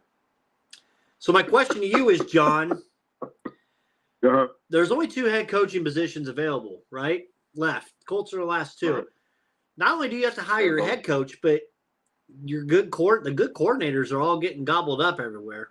So I don't want to get back in the Colts, but what the hell are you going to do for coordinators, right? If you're not getting somebody that's an offensive mindset. Sounds like Jim Irsay and Chris Ballard. Well, and don't agree. John, I heard a rumor. They don't agree. I heard, I don't know which one it is. I think it's Kalen Irsay, the one that's always on the sidelines with the headset. Mm-hmm. I heard that she's been also sitting in on the interviews on the second rounds. If it was just Saturday, then what are you waiting on? Make it Jeff Saturday and tell Chris Ballard, and then you got to hire another general manager. That's a hot mess, Brandon. That's what it is. Yeah. If you want to hire Jeff, he's probably talking to him on his own podcast right now, Jim Irsay and Chris Ballard podcast. Chris is like, dude, if you want to hire Jeff Saturday, go ahead and hire him, and you be the general manager, and I'll be going over here looking for a job. Right. And just like Frank Wright got a job. Can you believe Frank Wright got a job just like that? Yes, I can. I thought he was going to have to sit down for a while. He got a job. He got hired. Good for him. Man. I'm happy for him. And guess what? Colts and Carolina play next year. You know who I'm taking. Of course they do. Of course they do. Man. Switching over, John, to college basketball. Boilermakers swept Michigan State. Edie the other night on Sunday, 38 points, 13 rebounds, national player of the year, basically. Boilers became the first unanimous top-ranked team this year. The Boilermakers, true number one. They're up 24 right now on Penn State. Not looking ahead to the game because the big game is this Saturday, 4 o'clock, Purdue at Indiana. The Hoosiers lost one last night to Maryland, and I won't stand for the blasphemy that I'm seeing. And I try to be straight up as I can, but somebody on Twitter tweeted at me and said that Trace Jackson Davis is the national player of the year over Zach Edey. And I about fell out of bed. I said, what? Not against Northwestern, he wasn't. Not against Northwestern. Not against Maryland. Come on. No, well, Maryland. Hey, man. You know what, Brandon? So take national player. Whoever tweeted Brandon, call into the show right now. 99. Yeah, I want to hear it. Let's hear it. We'll be on the air for like another 40 minutes, maybe. If you call in right now. If you that gung ho, you must be from Evansville or something because they don't like you. I'm from Bloomington. I fell out of my chair last night. You can't, or my bed. You can't get me. If he really was, I'd say, okay, yeah, I can see it. I'm trying to be as impartial as can be. But the fact that we talking about now, granted, Trace Jackson Davis may have a career game this Saturday. That doesn't mean overall that he's better, right? I think, and here's my thought process with this game, John. I think it's going to be close still regardless because it's a rivalry game for one. Second, we haven't seen Edey get into the foul trouble yet this year. He's good. He's been good enough not to get into foul trouble. I think this could pose the first game where he does get into foul trouble. And I think Jackson Davis is probably actually going to probably card Caleb first. Keep Jackson Davis away from Edey. That way he doesn't pick up fouls. He stays in the ball game. I don't think you get the matchup of Jackson Davis guarding Edey. But I think you definitely get the Edey versus Jackson Davis.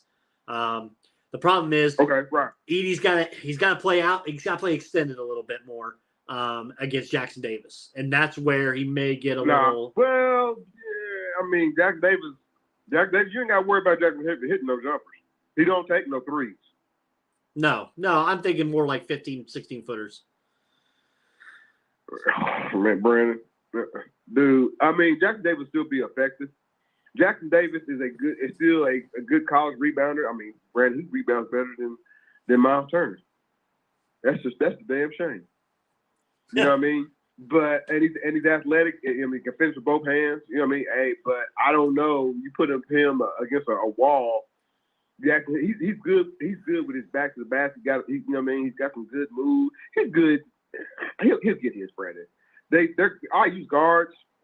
Can they make a shot? They couldn't make one last night.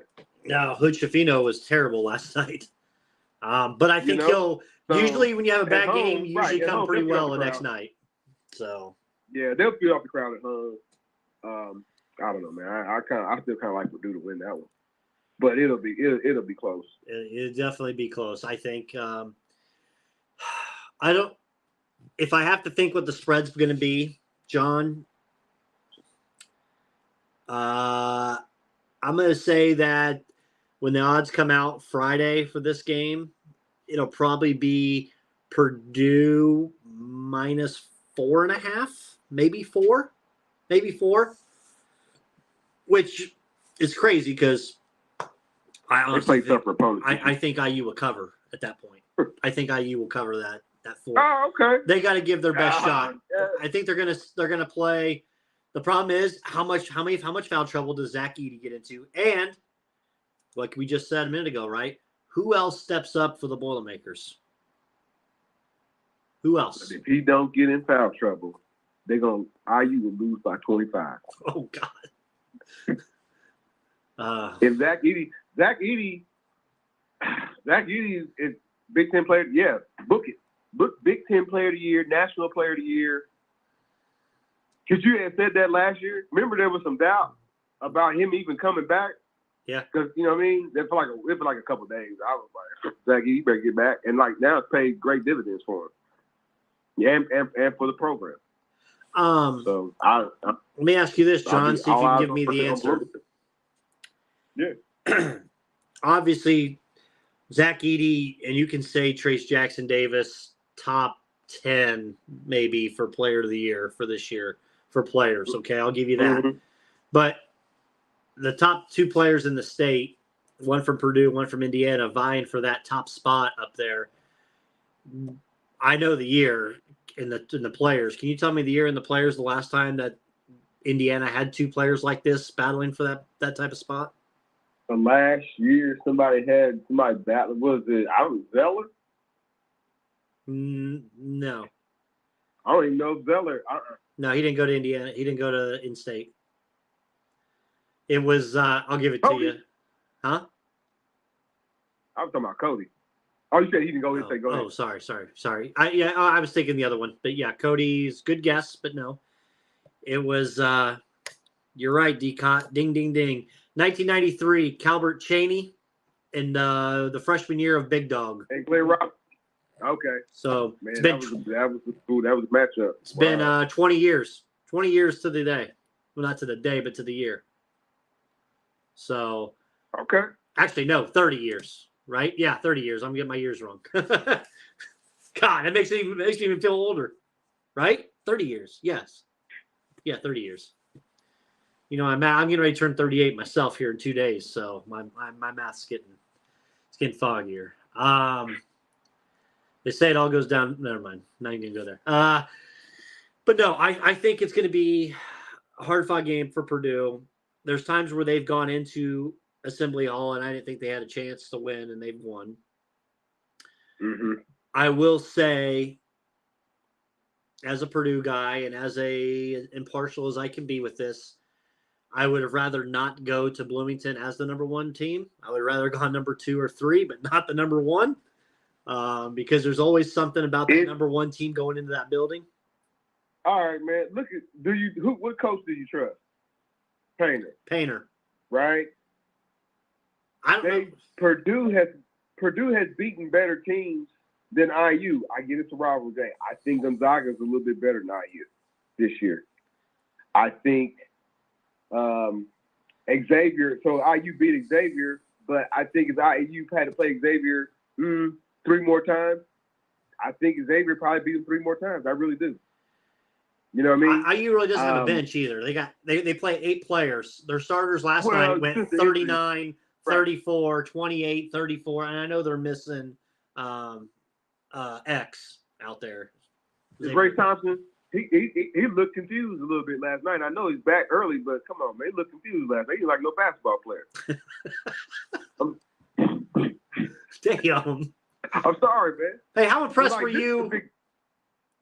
Let me ask you this: how impressed were you with Zach Edey when he went up against Hunter Dickinson? Against somebody that could kind of pull you away from the basket, he remained aggressive. You know what I'm saying? Like, okay, this dude can hit jump. Okay, Hunter Dickinson is probably going to be somebody stretched for next year, whatever, right? You know this. You know what I mean? He flirted with the NBA draft this year, but he held his own. He still what was he still put up a double-double? Yeah. Something crazy when they in Michigan. He had half the point in the first half. So like, no, man. I think, and this is before I'm sorry, I lost my thought. I think both those players, star players of these teams, Trey Jackson Davis and Zach Edey, have kind of maneuvered themselves. If we're talking next level basketball, and we are NBA, they've maneuvered themselves into where they will get a draft day call. And definitely, you know what I'm saying, somebody can't for darn sure, but they'll get a draft day. I think both of those guys will get a draft day. I'm not saying lottery pick. Don't nobody get off this call and say Jonathan Birdsong said Zach Edey's going to be a top 9 pick. No, I didn't say that. I didn't say Trey Jackson Davis. But remember, I know people are critical, and we've been critical of Trey Jackson Davis and his jump shot. Bam Adebayo, and when he went to, and he's a little bit more athletic than Trey Jackson Davis, but he is, you know what I'm saying, but they both played center power forward. Bam Adebayo didn't have no jump shot at all before he left Kentucky. And, you know what I'm saying, there's small similarities in their game. And now Bam Adebayo is an all-star caliber player. So there is hope for guys like Trey Jackson Davis who, you know what I'm saying, just don't have a great outside touch. There is hope for guys like Zach Edey who probably, you know what I'm saying, 20, 30 years ago would have been hands down. Zach Edey's going to be the number 1 overall pick this year. That's with those kind of stats and being a 7-footer. Don't make me clip that audio because then I got something on you. No, if this was 1987, yeah, Zach Edey would be number 1 overall. But no, it's 2023, and the little guard is number 1 going to be number 1 overall pick. Let me give you a couple keys to victory here for both teams. For Indiana to win this game, they need to Zach Edey in foul trouble. Seems pretty simple, right? Get Zach Edey into foul trouble. You need big games from Race Thompson and as well as Hood Schifino, besides what Trace is going to do. Trace is going to get his. But the second and third guys have to step up here. Third, you got to shoot well from the foul line. You have to. You can't – on the season, John, they're shooting 70%. And they're in the bottom 5 of the Big Ten in free throw shooting. You can't shoot 70% as a team in free throws. Okay. Purdue Boilermakers, number 1 team in the country, shooting 77% from the field on free throws. 7% difference. But big rivalry games, every point matters. You got to hit your free throws, especially when you're at home. For Purdue to win, obviously you stick to your game plan. Zach Edey, and you know, get these guys, Braden Smith, run the point. You got to be able to hit the 3 ball on the road. Continue the 3-point shooting. That's one of Purdue's biggest keys. They're shooting 33% for the year. Right at it. 33.3% right now for the year. Well, that was still tonight. It's probably up to 34, 35% now. But Fletcher Lawyer, we talked about this when we were at the game for Purdue against Davidson. Caleb First has to be that other big's got to step up. As much as Race Thompson steps up in this game, Caleb First has to step up just as much in this game. And for Purdue, really, you just got to tire them. You have to tire out the Hoosiers, get over the initial 5, 6, 7 minute fanfare that's going to make that place go crazy. Settle in, and then do your thing, because you are a deeper team than IU. IU's got the injury bug. Granted, you can say with Xavier, they're only playing seven guys basically. Purdue's got 9 guys they're playing in their system. They can go to 9 deep. So you got to be able to expend that. Coaching wise, I give the advantage to Painter. I think he can make the adjustments. Woodson, he's crazy enough. I can see them getting that playing well for him in there. But he's not a bad coach. No, he's not. Yeah, I didn't think that comment. Yeah, he's not a bad coach. Some situational things. I know other guys are better.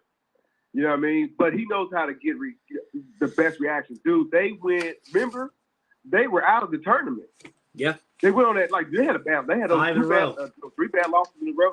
Yeah, and then they went on this streak, and man, I don't know, Maryland at home has been a buzzsaw. They refuse to be defeated at home. And IU got sloppy late. IU, well, not necessarily sloppy. It's just that Maryland presses, and that gets you, you know what I'm saying, to use up your time, and you don't get in your set, your offensive set. IU kind of wants to run anyway.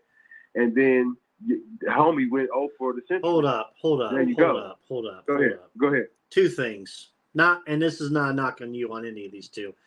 Number 1, we had D-Cod on earlier, and we let him get away with that performance that Alabama basketball team did against Oklahoma. But I've got something even worse than that. Go ahead. I want you right now. There is 2 minutes and 27 seconds left in the first quarter. What do you think the score is right now of the Celtics and the Nets? Oh, man. Come on, man. Are they already up to 30? Everybody? It's the Combined. Celtics and Knicks. The Celtics against the Nets. 2 minutes left in the first. It is Boston 41, Brooklyn 13. Oh, wow. Is Kyrie playing? They're up 30 already with 2 minutes left to go in the game, or in the first quarter. 30. They need Kevin Red. Kyrie's playing. He's got 7 of the 13. Jason Tatum's got 18. Jason Tatum's beating the Nets by 5 himself. 43-13 now. It is officially a 30-point lead. I feel like I have to play it. You just mad because you didn't put the well, you can put some action play on it. But you should have started it first. Uh-oh, bagpipes again? For them. Brooklyn.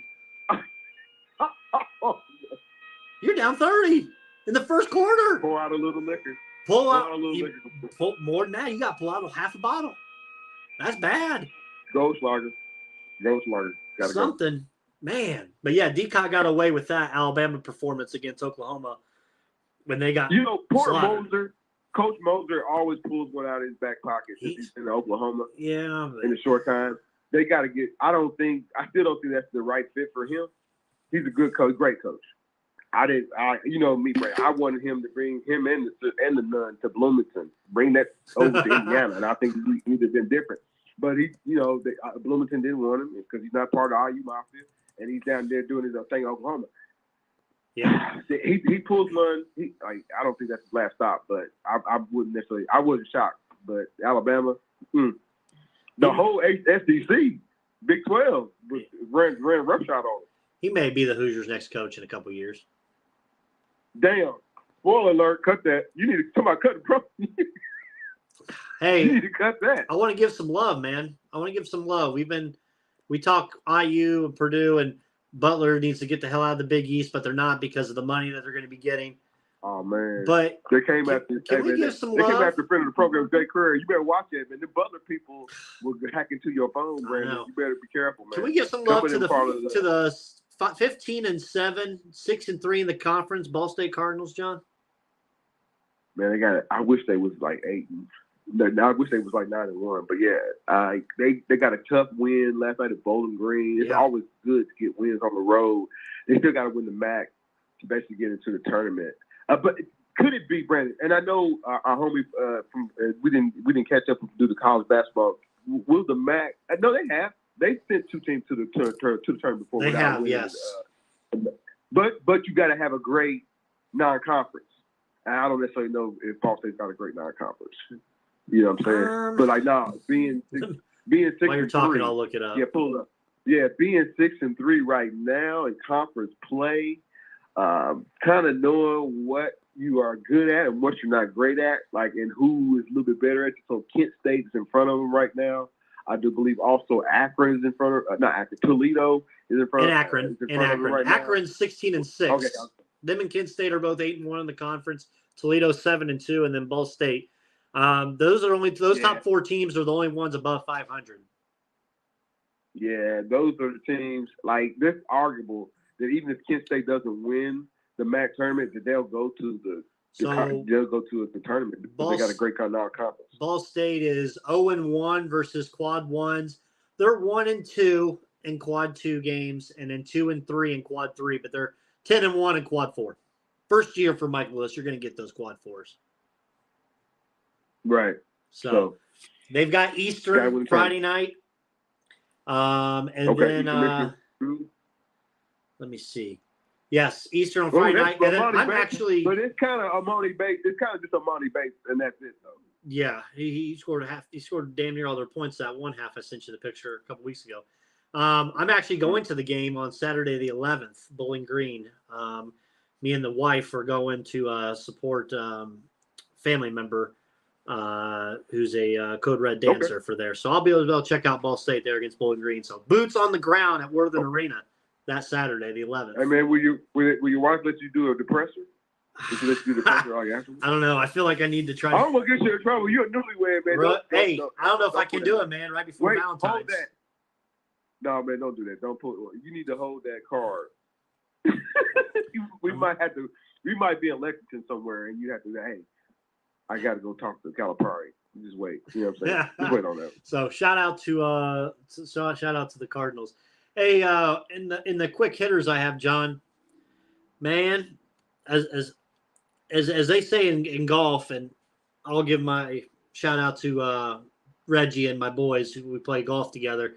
They say you can go from sugar to shit real quick with your golf swing, and then shit to sugar.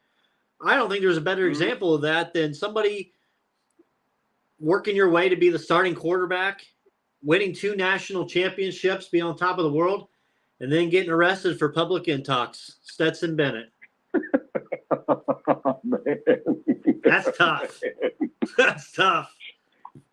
He was drinking too much. He was drinking too much of that Coors Light or something, man. I don't know what. He was celebrating too hard, man. You got to get your designated driver. Right? You know what I'm saying? I mean, at least he wasn't drinking and driving. He was just had public intox. Nah, man. Well, you got to get somebody to, you know what I'm saying? You got to get somebody to walk you around or something, man. Somebody responsible, man. You got to be smarter than that. Let me ask you. Go ahead. We didn't get to ask Justin because you wanted to change the question, which I initially thought the question was going to be about Austin Rivers' comments about Steph Curry getting all the calls by the referees, because that was what he just recently said on a podcast. No. Oh, you read this. Which I said that's not crazy to me because, I mean, that's just the Jordan rules. So I didn't have a problem with that being the truth. But the question was, who's our midseason favorites and who are our surprise teams for the NBA right now? Well, we know the surprise team got to be the Pacers, right? No, I don't have them as my surprise team. No, not for you. Not when when you're 1-9, your last 10. No. Well, I'm talking about for the season. I'm talking for the season too. They thought they were in the winter. No. I've got a better. My midseason favorite, and we just talked about them tonight. Right now, my favorite to win the championship is the Boston Celtics. Okay. They're 36-15. They're leading the East. They're damn near beating the Nets by 40 now in the first quarter. But I like the way that team is playing. But I will say, do not sleep. I still think the Warriors are going to have something to say by the time it's all said and done, folks. They're 5th in the West. They're 2 games above 500. But let's relax. Yeah. They're just trying to get to the playoffs, and then that's where it's going to. I know. That's where it's going to roll. Brandon, I know some millennial right now is listening to our show, and if that triggers them, shame on them. But some millennials like, why isn't he mentioning Memphis? Because Memphis is an undisciplined basketball team, highly talented. They talk a lot of trash. They have a lot of flags. They have a lot. Man, they let Shannon Sharp rattle them. Kobe Bryant. Hey, let's remember. God rest his soul. You know what I'm saying? The anniversary of his passing was just last week. But God rest. Remember, Kobe Bryant had guys pointing to hurt him. Chris Childs tried to hurt Kobe Bryant, if anybody remembers. Raja Bell. So did Raja Bell. So did, remember, the homie with the podcast, that he'll never be on this podcast because he's talking crazy already about hurting Skip Bayless. That didn't sound. That didn't sound. Who said that? Matt Barnes. Oh, he's crazy. Matt Barnes talking about Skip Bayless is going over. Hey, listen. Unless Skip Bayless said the magical N-word in front of me, I'm just being honest with you, Brandon. There's nothing that I think Skip Bayless is outrageous. I think Skip Bayless is outdated. But there's nothing that ever make me want to whoop Skip Bayless. You know what I'm saying? Yeah, it wouldn't be fun. It'd just be like old wrinkled up skin just collapsing to the ground. No, not a good visual. Yeah, but Memphis is worried about what ESPN and Fox News and Crossroads Sports is saying about. Well, they better be worried about winning a road game. They're 11-15 on the road. Well, you know what they're gonna say, Brandon? The millennials will say, "Well, Ja dunked on the Pacers. Okay. Y'all was up 12. Okay. Who ain't dunked on the Pacers? Right? You know what I'm saying? The Kings done it several times. They got footage of Larry Bird dunking on the Pacers. Damn it. Okay, but as far as them being a disciplined basketball team, surprise team for me out west is going to be Sacramento. The Sacramento Kings. Damn it, that was mine. I was gonna That was my surprise team, the Kings. It drives me crazy, man. Domantas Sabonis is gonna be another. He's gonna be an all-star again.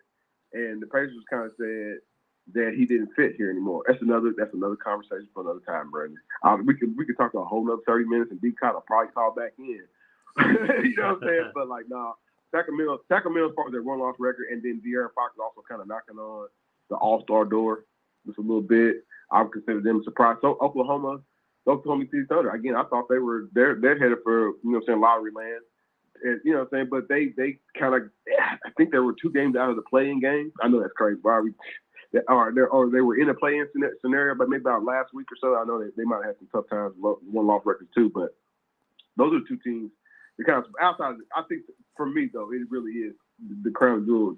Total, it would be the Pacers, because again, shame on me, Brandon. Shame on me. I made a mistake. That dude's not Fred Jones. Ben Mathurin. That dude's better. He got a better motor than Fred Jones. So you apologize. You apologize to him? I'm going to apologize only to one man tonight. I'm going to apologize to the Tribal Chiefs, man. I know 50 years old. Dude, they had a pretty good. How can the Royal Rumble have emotion that WrestleMania should have?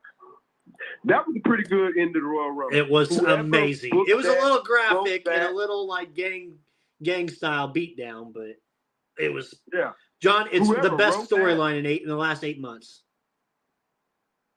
If Paul Heyman wrote that, he needs to write the whole damn show. You know who it was? A combination of who? Trips and Bruce Pritchard. Okay, I'm surprised Bruce Pritchard, because usually his involves like brother love, a sheep, and some type of zombie undertaker. That's usually like, or you know what I'm saying, or something. He's done really well, and the emotion of how that ended. John, mm-hmm. I had an argument with somebody the other day. Well, it wasn't even an argument because they were in agreement. If you look back, that's right. That's top 10 pops all time. Mm-hmm. Top 10 pops. Mankind winning the title when Stone Cold's music goes off. Boom, that's a pop. There's several others. I just can't think of them all right now. But that pop when he hit him with that chair, I've listened to it 5 times, and my God, you watched it. It ain't better than Not Fair to Flair, though, is it? That wasn't a pop, really. That's. I'm talking about the Rumble. Rumble. The Rumble. I'd give it a. Cody B. winning was cool. I thought Cody. I'll give it a B plus. I thought Cody was gonna win. Cody, yes, winning, and I loved how they pushed Gunter. Gunter's got a good push. He rolled up on with him and what's name. They got to fight. I didn't think they were gonna let them do even face to face like that. Or Lesnar. Yeah. I thought Lesnar came in, raised hell, and then he had his exit. Right. I like that we didn't have any like celebrity type things come in there and steal a spot. You could tell with Triple H being in charge of the very first one for both that it was very, let's develop these people from NXT. Let's get some names out there to get them going. Mm-hmm. I did like that. The Pitch Dark match, it was visually cool. Uncle Howdy missed his spot. He totally missed on the elbow drop. But I do like kind of where that's going. You can watch that. You can watch WWE bad boxers, because AEW is still with boxers. Yeah, Cody versus Roman at the at WrestleMania, and then I think also WrestleMania you're going to get Sami Zayn and Kevin Owens versus the Usos, probably for the tag titles at Mania. Oh yeah, I mean, what'd you think of Jey Uso walking out? I didn't expect to see that. That threw me for a loop. They got to set it up to make it so that, like right now, man, like who could beat Roman Reigns other than The Rock? Sammy. Even with Cody Rhodes giving a great promo, you got to set it up to where there's going to be some type of somebody's going to turn, and that's how Cody Rhodes gets the title. And then everybody kind of goes on vacation for whatever, and then Cody Rhodes has this moment with the Eagle Belt. Yes, sir. That's what I guarantee you that's what he negotiated. Oh, for sure. You know what I'm saying? When he came back, then he'll do whatever he needs to do, and they'll put the title back on Roman, put the Usos back, all that, they'll have a whole big drama. Because, like, they really want The Rock to come back. And, like, what kind of drama would that be if The Rock, puts himself in an angle like that? I don't know. You know what I'm saying? That's a long storytelling angle anyway. But that's the big payoff. But, like, other than, I get The Rock ain't walking through that door, to paraphrase Rick Pitino, for what, like, they got a pretty good WrestleMania set up kind of coming. I mean, I'm interest is peaked for darn sure. Okay. Perfect. I don't have anything left, John. If you want to wrap us, my man. Dude, I think we ran through all of it, man. I'm glad D-Cot called. I'm glad, we finally connected with the homies. The homies, right? Justin Fox from the E.P.I.C podcast. They should be on right now. He just shot me a text, man, saying thanks for letting me be on here. But, like, there's going to be more little cross show, that me and Brandon, in the E.P.I.C podcast are going to be doing, man. Just broaden our horizons, man. Community. So anyway, other than that, man, Brandon, I really don't have anything else, man. I think we put in good work tonight, man. We got a lot of people chiming in, and Orion Pax just chimed in that they love for Xavier or whatnot. But no, man, great interaction tonight, man. If you are listening to my voice and you're not following us on Facebook, like, what's the problem? Crossroads Sports on Facebook. You can listen to the show that way, or you can call in. If you listen to my 929-477-3331, call in next time. We'd love to hear from you with your sports take or your sports opinion. Outside of that, me and Brandon will try to do it bigger and better next week. Oh, everybody, listen to. I'm not gonna say great. I think it was pretty good interview with former Purdue great Roy Hairston. I caught up with him on a one-on-one. It's on the site, and it's and all that. Brandon put it out there. Brandon put a pretty good forward on there. Thanks, Brandon. Other than that, man, like I said, next week we're gonna try to do it bigger, better than that. We got some more surprises coming up. I'm not gonna tell you what they are, because then they wouldn't be surprises. But man, thanks everybody for listening. Thanks for listening to the Crossroads Sports Radio.